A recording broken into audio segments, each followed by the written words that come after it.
ಈ ಅನುಭೂತಿಗಳು ಅಂತ ಹೇಳ್ತಾರೆ, ಇವೆಲ್ಲವೂ ಕೂಡ ನಾವು ಎಲ್ಲೂ ಕೊಂಡ್ಕೊಳ್ಳೋಕ್ಕಾಗೋದಿಲ್ಲ. ಇದು ಟೆಂಪ್ರರಿಯಾಗಿ ಸಿಗೋ ಸಮಾಧಾನ ಸಂತೋಷಗಳಲ್ಲ.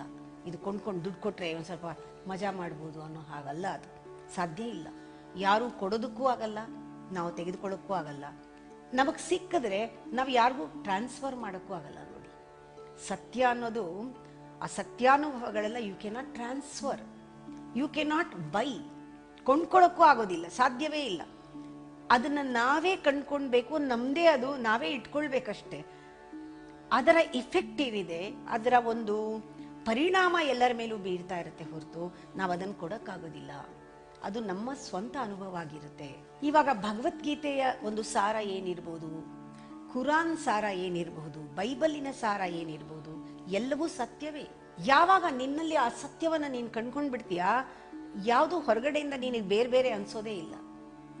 ಎಲ್ಲವೂ ಒಂದೇ ತರ ಕಾಣುತ್ತೆ. ಕುರಾನ್ನೂ ಭಕ್ತಿಯಿಂದ ಕಣ್ಗೊತ್ಕೋತೀಯ, ಬೈಬಲ್ನೂ ಪೂಜೆ ಮಾಡ್ತೀಯ, ಮತ್ತೆ ಭಗವದ್ಗೀತೆನೂ ಪೂಜೆ ಮಾಡ್ತೀಯ.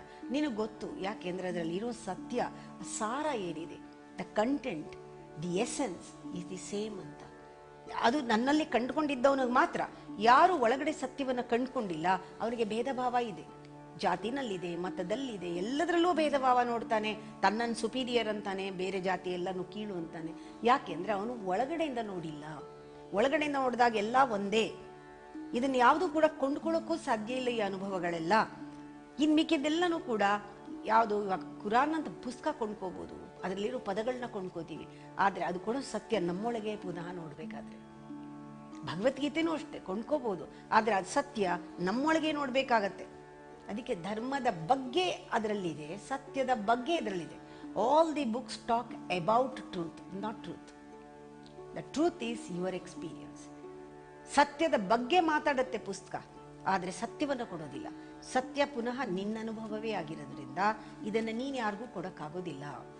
ಯಾವತ್ತೂ ಅಷ್ಟೇ, ಪದಗಳನ್ನ ಕೊಂಡ್ಕೊಂಡ್ರೆ, ಪುಸ್ತಕಗಳನ್ನ ಜೋಡಿಸ್ಕೊಂಡ್ರೆ ನೀ ಜ್ಞಾನಿ ಅಲ್ಲ. ಪದಗಳನ್ನ ಕೊಂಡ್ಕೊಂಡ್ರಾಗಲ್ಲ, ಕಂಟೆಂಟ್ಲೆಸ್ ಅವೆಲ್ಲ. ಆ ಕಂಟೆಂಟ್ ನಿನ್ನಲ್ಲಿದೆ, ಆ ಸಾರ ನಿನ್ನಲ್ಲಿದೆ, ನೀನು ಅನುಭವಿಸ್ಬೇಕು. ಇಲ್ಲಿ ಶಂಕರಾಚಾರ್ಯರಾಗ್ಲಿ, ರಾಮಾನುಜಾಚಾರ್ಯರಾಗ್ಲಿ, ಬುದ್ಧ ಆಗ್ಲಿ, ಜೀಸಸ್ ಆಗ್ಲಿ, ಯಾರು ಸತ್ಯವನ್ನು ಕೊಡೋಕ್ ಸಾಧ್ಯ ಇಲ್ಲ, ಯಾರು ಕೊಟ್ಟಿಲ್ಲ, ಕೊಡಕ್ಕಾಗದೇ ಇಲ್ಲ. ಅವ್ರು ಸಹಾಯ ಮಾಡ್ತಾರೆ. They are only A reason, device.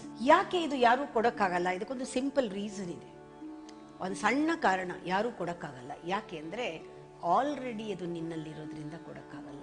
ನೋಡಿದ್ರ, ಇಟ್ಸ್ ವೆರಿ ಸಿಂಪಲ್ ರೀಸನ್. ಯಾರು ಕೊಡಕ್ಕಾಗಲ್ಲ. ನೀನೇ ಕಂಡ್ಕೋಬೇಕು ಅಂದ್ರೆ ಕಷ್ಟ ಇಲ್ಲ, ಅದು ಆಲ್ರೆಡಿ ನಿನ್ನೊಳಗಿದೆ. ಒಂದೇ ಒಂದು ನಿನಗೆ ಗೊತ್ತಿಲ್ಲ ಅಷ್ಟೆ.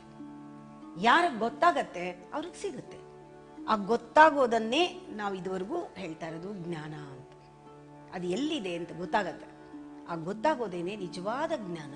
ಅವಾಗ ನಮ್ಗೆ ಅಲ್ಲಿ ಸಿಕ್ಕತ್ತೆ, ಅಲ್ಲಿ ಇದೆ. ಅದರಿಂದ ಯಾರು ಕೊಡೋದು ಬೇಕಿಲ್ಲ. ಎಷ್ಟೋ ಸತಿ ಅನ್ಸತ್ತೆ, ಥ್ಯಾಂಕ್ ಗಾಡ್ ಅಂತೀವಲ್ಲ, ಧನ್ಯವಾದಗಳನ್ನ ಹೇಳಬೇಕು ದೇವರಿಗೆ. ಯಾಕೆ ಅಂದ್ರೆ ಇದೊಂದು ಆಸ್ತಿ, ಪರಮಾತ್ಮ ನಮ್ಮ ಒಳಗಿಂದ ನಮಗೆ ಸಿಗೋ ಆಸ್ತಿ ಇದು. ಈ ಸತ್ಯ ಯಾರಿಗೂ ಕೊಡಕ್ಕಾಗಲ್ವಲ್ಲ. ಅದರಿಂದ ಈ ಒಂದು ನಿಧಿ ಏನಿದೆ, ಆಸ್ತಿ ಏನಿದೆ, ಅದಕ್ಕೆ ಯಾರೂ ಪಾಲ್ದಾರರಿಲ್ಲ. Thank god. ಎಲ್ಲವನ್ನೂ ನೀನು ಹಂಚ್ಕೊಡ್ಬೇಕು. ವಿಲ್ ಬರಿಬೇಕು, ಒಡವೆ ವಿಲ್ ಬರಿಬೇಕು, ಮನೆ ಮಧ್ಯೆ ವಿಲ್ ಬರಿಬೇಕು, ಮಕ್ಕಳಿಗೆ ಅರ್ಧ ಭಾಗ, ಇವಳಿಗೆ ಕಾಲ್ ಭಾಗ, ಅವ್ರಿಗೆ ಅರ್ಧ ಭಾಗ, ಅಣ್ಣ ತಮ್ಮಂದಿರಿಗೆ ಎಲ್ಲರಿಗೂ ಬರಿಬೇಕು, ಹೆಂಡತಿಗೆ ಬರಿಬೇಕು. ಹಣ ಇದ್ರೆ, ಆಸ್ತಿ ಇದ್ರೆ. ಈ ಆಸ್ತಿ ಅದು ಕೊಡಕ್ಕಾಗದೇ ಇರೋದ್ರಿಂದ ಥ್ಯಾಂಕ್ ಗಾಡ್ ಅಂತ ಹೇಳ್ತಾರೆ. ಇದು ಧನ್ಯವಾದಗಳು ಪರಮಾತ್ಮನಿಗೆ. ಈ ಆಸ್ತಿನ ವಿಲ್ ಬರೆಯಕ್ಕಾಗಲ್ಲ, ಅಂಥದ್ದು ಯಾರಿಗೂ ಕೊಡಕ್ಕಾಗಲ್ಲ, ಅವರವರೇ ಸಂಪಾದಿಸ್ಕೊಳ್ಳೋದು ಅಂತ. ಇದೊಂದು ಮಾತ್ರ ಸ್ವಂತ ಆಸ್ತಿ. ನೀವು ನೋಡ್ತಾ ಇದ್ದೀರಾ ಸುವರ್ಣ.